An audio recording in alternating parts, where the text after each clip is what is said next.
Hello, my friends, and welcome to Youth Potential, a channel dedicated to helping young people with mental health problems. I have two books available, 102 Distraction Techniques and Self-Harm to Self-Harmony. Both of these books are only available on Amazon. Thank you very much for watching this video. Hello, my friend Scott here representing Youth Potential. Sorry it's been a while since I've done a video. Past week I've not been thinking as positively as I should be. Feeling very lethargic, completely demotivated, tired. Well, I should be going back to work in the next week or so, so that will definitely help. But anyway, so today I put on the news at the breakfast table, and I don't know if anyone remembers a university student named Natasha Abrahart or Abrahart. Forgive me if I've said that wrong. I'm not very good with pronunciation, especially names like that, because anyway, her name's Natasha. She was a student at the University of Bristol University, one of those two. She was 20 years old, a second year's physics student, and she took her own life in 2018, April 2018. So 2 years and a bit on, Natasha's parents are blaming the university, and they're taking legal action, saying that the university failed in its legal duties.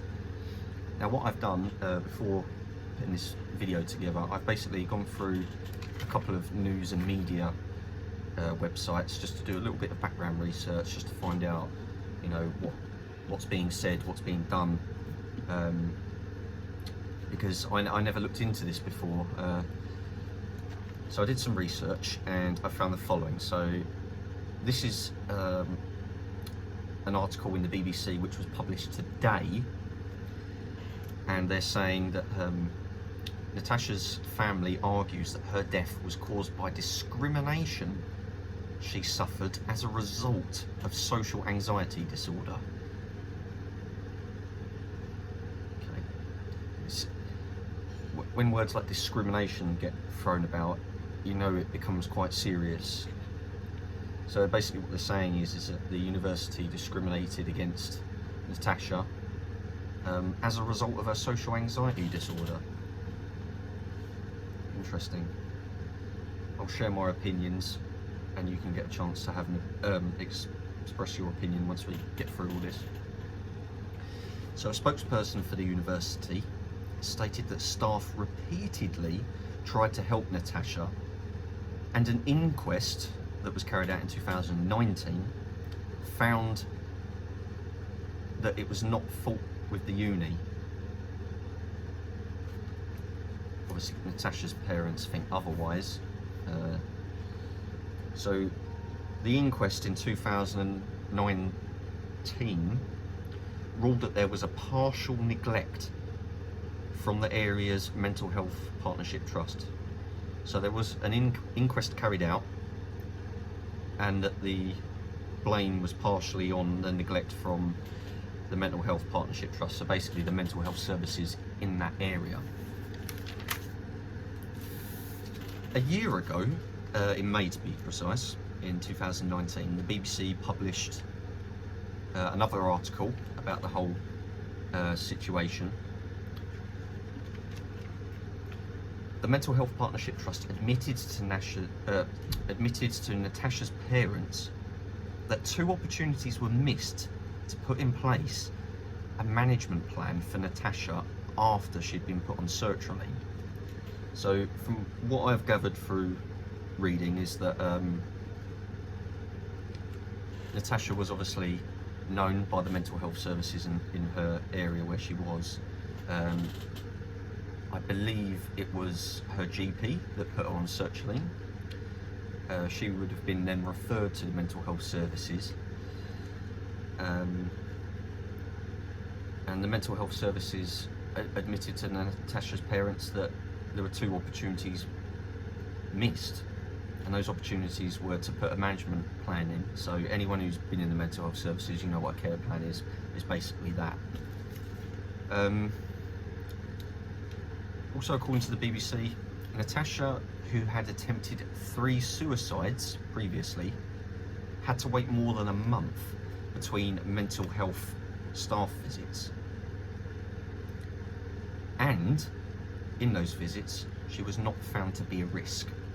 Well, you know, in retrospect, we can say, well, that's obviously not true. It's a real tough one,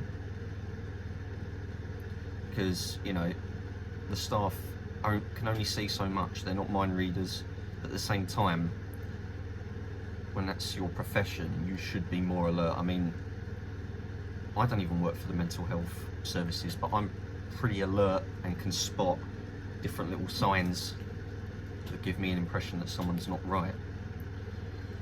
So the inquest in 2019 also found that Natasha's GP had done the right thing. So he or she had carried out their legal duties, referred her to the mental health services, but between the referral and her actually getting her first appointment, there was an unacceptable delay. I couldn't actually tell you what that delay was, but according to the other one, the previous statement in the same article, there were months between appointments or visits.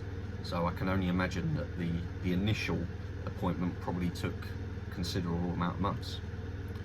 So the BBC also said between 2016 and 2019, 12 students from that Bristol University, a few of which have been documented in the media previously, 12 students had died,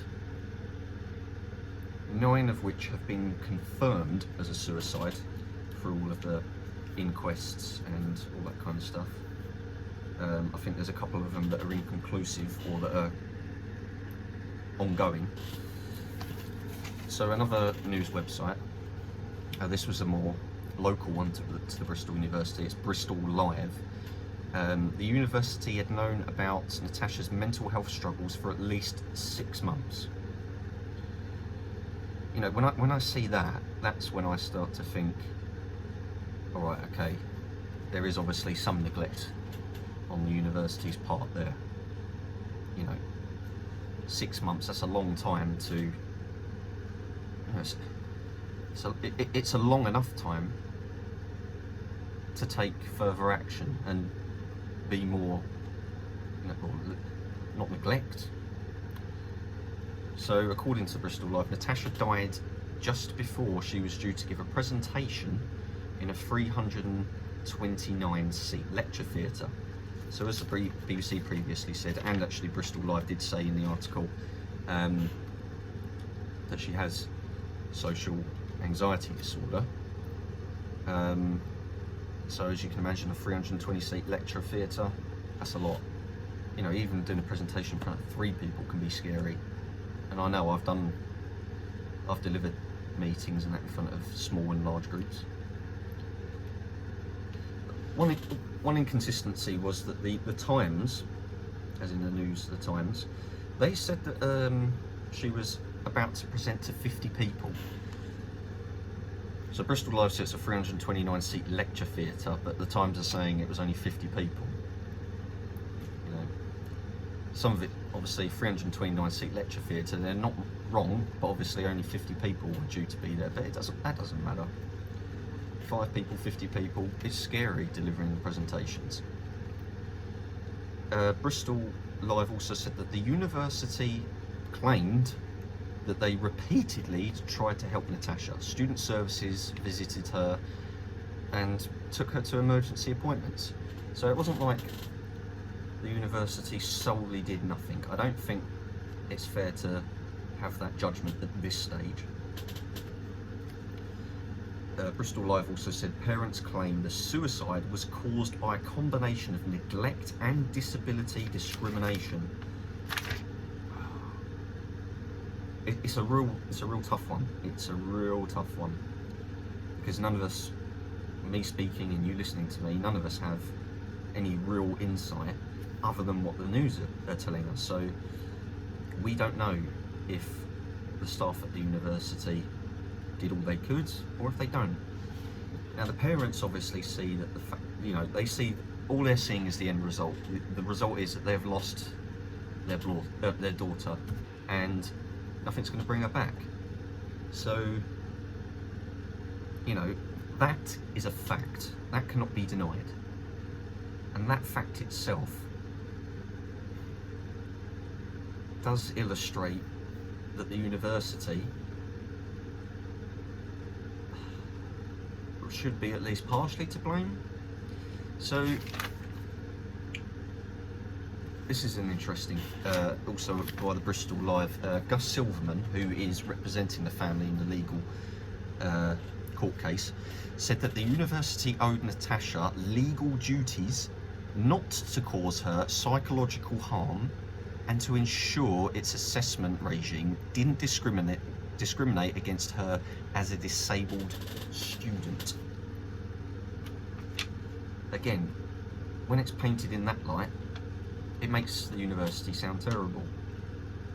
I mean, I would like to think that the university didn't discriminate intentionally, you know, didn't discriminate intentionally against Natasha. I'd like to think that.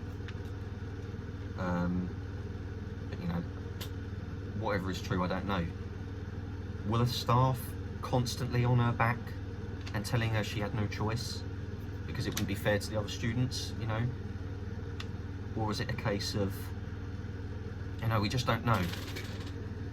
There's no record of every conversation that was had between the university and Natasha. Just from the research that I have done, I would like to think that Bristol University did not completely neglect the situation. I would like to think that they did something, they at least tried. Well, they're saying that they tried to help Natasha. Now, as a person who has been suicidal and suffered with mental health problems, it's not easy to talk, you know. So how, anyone watching this who struggles with mental health, you know how hard it is to talk about it. So how much did Natasha open up to the university? We don't know. It's really tough. But the fact of the matter is that Natasha is no longer here, and her family, amongst 12 other families, 11 other families who no longer have their son or daughter, and because they've died in this university, it's really sad. I do feel sorry for the university to some degree for getting sued over this. I mean, I can't imagine they're proud of the fact that 12 students have died in their, you know, in their care, so to speak. They can't be, you know, they must be really ashamed of themselves. They must be heartbroken to some degree. And now they're going to have to put up with this legal action. You know, it's a real tough one.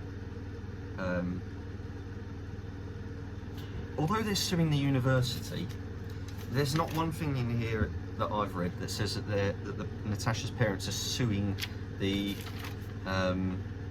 Mental Health Partnership Trust, which in the inquest were the ones who were partially to blame. So I'm interested to see if the Partnership Trust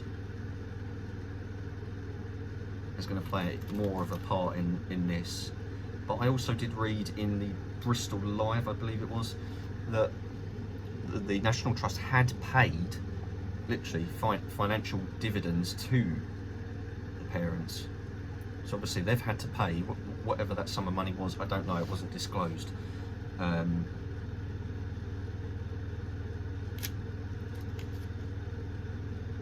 don't know, you know, there's no amount of money that can bring back Natasha.